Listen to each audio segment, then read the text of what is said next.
이미지 카피라이트 STR, AFP, 게티 이미지즈 이미지 캡션 북한은 작년에는 김일성의 생일인 4월 15일에 열병식을 치렀다. 북한이 인민군 창건일을 평창 동계올림픽 개막 하루 전인 2월 8일로 변경.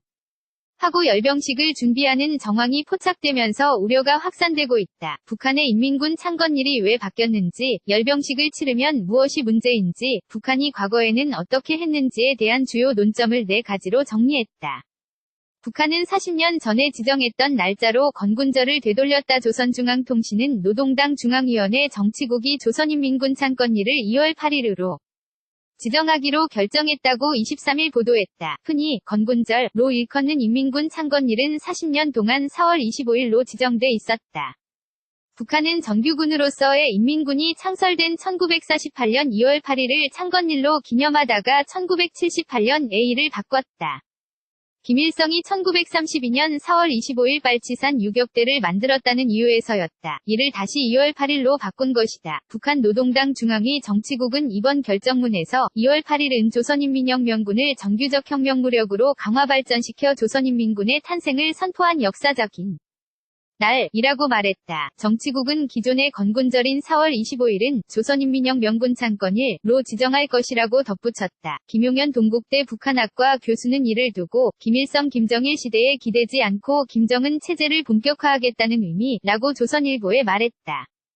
위성사진 분석으로 열병식 준비 정황이 드러났다. 위성사진 분석과 군 정보 분석을 통해 북한이 열병식을 준비하고 있다는 정황이 드러났다. 미국의 소리 VOA는 23일 평양 미림 비행장 주변을 촬영한 위성사진에서 줄지어 이동하는 군인의 무리와 수백여 대의 차량이 확인됐다고 보도했다. 미국의 북한 전문 웹사이트 38노스 또한 24일 발행한 위성사진 분석에서 최근 관측된 평양의 인력 및 장비 움직임이 과거의 열병식 준비 때와 같은 양상을 보이고 있다고 주장했다. 한국군 관계자 또한 23일 병력 및 장비는 물론이고 항공기를 동원한 에어쇼를 준비하고 있는 동향이 포착됐다고 전한 바 있다.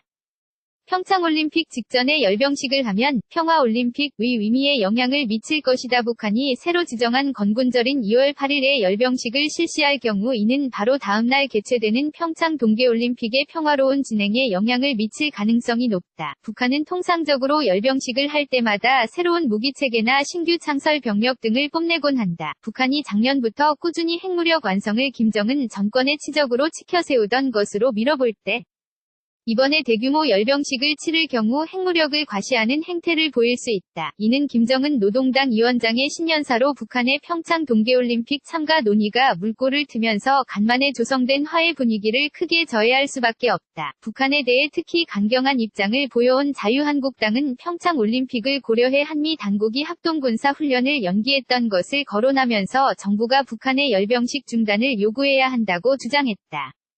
북한이 늘 건군절에 열병식을 치른 것은 아니다. 북한이 건군절 행사 때마다 늘 열병식을 치른 것은 아니다. 작년에 건군절 4월 25일에는 군종 합동타격훈련을 실시했고 2016년에는 대형 이벤트 없이 공연과 무도회 등만 실시했다. 작년의 열병식은 건군절이 아닌 김일성의 생일인 4월 15일에 치러졌다. 북한은 공식 발표에서 건군절에 열병식을 치를지 이 여부에 대해 분명하게 밝히지는 않았다. 노동당 중앙위 정치국은 이번 2월 8일 건군절에 인민군 군인들과 당원들과 근로자들에게 김일성 동지의 정규적 혁명무력 건설 업적을 깊이 체득시키기 위한 정치사상, 교양사업과 다채로운 행사들을 의의 있게 조직할 것이라고 밝혔다.